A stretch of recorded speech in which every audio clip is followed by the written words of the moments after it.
area as big as the United States that's never been seen by a human being. Since late 2014, one of the biggest things I've heard, the Earth is flat. Why don't you find the edge and fall off? Why don't you make up an expedition and gather people and go find the edge and take a picture of the edge? Well, my response is, can you fall off the edge of a lake, a pond, an ocean? Let's see if you have any imagination left in that brain of yours. And pretend this is all the water in the world. This is the 71% covered earth-filled pond. All the water of the world. So let's just say this is trillions upon trillions upon trillions of gallons. You've got the continents, the islands in the middle. In the center where all compasses point, you can circumnavigate, circle the lake or the pond left or right. But as you venture outwards towards the banks, towards outer space, what happens? Once you pass that 60th degree parallel and you hit the ice wall, the ice cliff of Antarctica, what happens? Do you fall off the edge? Is there an edge here? Is there an edge here? Because we know the physics of water is to find and maintain level if you've been paying attention. And also water must be contained. It is contained. We climb up the banks and we keep going outward, southward. What happens to their control when millions of people travel? Beyond the 60th parallel. They knew this was gonna get out. They knew people were gonna wake up. What if Star Wars is true? What if this extraterrestrial, these extra terrains, they're telling us the truth, minus the vacuum of space, because they got to put a Hollywood spin on it, don't they? Star Wars, Star Trek. What if you Globers can have your Star Wars and your Star Trek at the same time? Isn't that awesome? How does that make you feel? The timeline goes as follows. So in 1955, Operation Deep Freeze starts. And when Admiral Richard Byrd gets back, he comes on live television and tells us he found more land, the size of North America. They quickly start NASA. And President Eisenhower calls over the Nazi traitors in Operation Paperclip to start the upper space mind control program.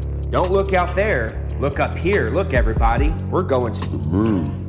Then, in 1959, 12 nations started the Antarctic Treaty, followed by 42 more nations where they have decided you or I cannot travel or explore any part of Antarctica south or past the 60th parallel without military clearance, without the aid of a guided tour. Do you really think that this is just a coincidence? More.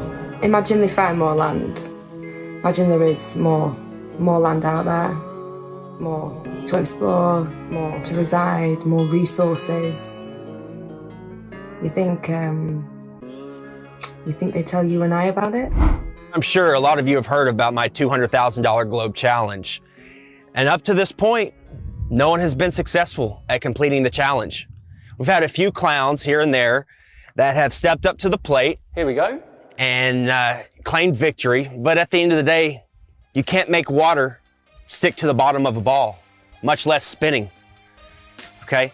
You can't show where sea level turns to sea curve. There's no curvature on the x-axis or y-axis. That stuff is flat. Here's a fair challenge here for Neil deGrasse Tyson.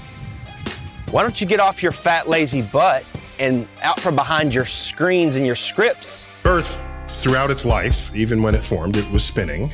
And it got a little wider at the equator than it does at the poles. So Earth got a little bit wider at its equator than it did pole to pole. So you spin, when you spin pizza dough, it kind of flattens out. Like spinning pizza dough, it just gets flat. If you were a cosmic giant and you came up to Earth and you rubbed your finger over Earth's surface, it would feel as smooth as a cue ball to you. Wow. If you shrunk Earth down to the size of a cue ball, it would be one of the smoothest, roundest cue balls ever made.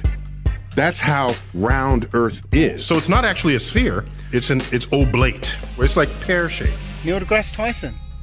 It's funny, 6 years ago I sent a whole bunch of questions for you to answer. I notice you haven't answered them. You're not a scientist, you're an actor with a couple of science degrees. There's people with those same qualifications flipping burgers in Burger King. It's like pear-shaped. So you don't impress me. Neil Disgrace Tyson You are a lying Jesuit thug and a deceiver. You are a degenerate from good luck to all your lying when you're down in doing favors for and remember my name when you're in there, Santos Bonacci. Hey Neil, you talk about pears so much. Why don't you try eating a few, you fat Pear's actually good. Hey Neil, if the level and motionless plane is so easily debunked, so easily refuted, then why don't you just debate Eric Dubay? Why don't you get off your fat lazy butt out from behind your screens and your scripts and debate Eric Dubay? You've heard the name Eric Dubay, but you're scared, you're chicken. You won't debate Eric Dubay because you don't have a script and lines and people telling you what to say. You know you'll get demolished. Why don't you just come on a podcast or any type of show, 30 minutes, 15 minutes, maybe an hour, if you've got the and debate Eric Dubay. The earth isn't flat. See how much of a man you are there, Mr. Mic Drop. Looks like we're gonna have Eric Dubay, he said he's agreed to do it, talk with Neil deGrasse Tyson. What? Yes. I had asked you to debate one of them flat earth guys.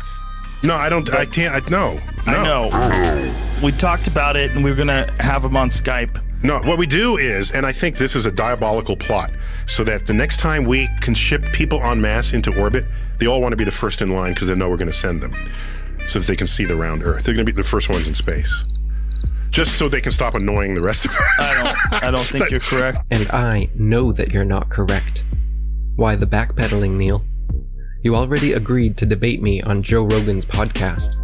The show was scheduled, posted on Joe's site, announced on air twice, and then you suddenly decided that you, quote, don't debate flat earthers. What happened? I'll tell you what happened. Someone at NASA told Neil, we're not going to let you go head to head with Eric Dubay because he'll make you look foolish. Prove me wrong.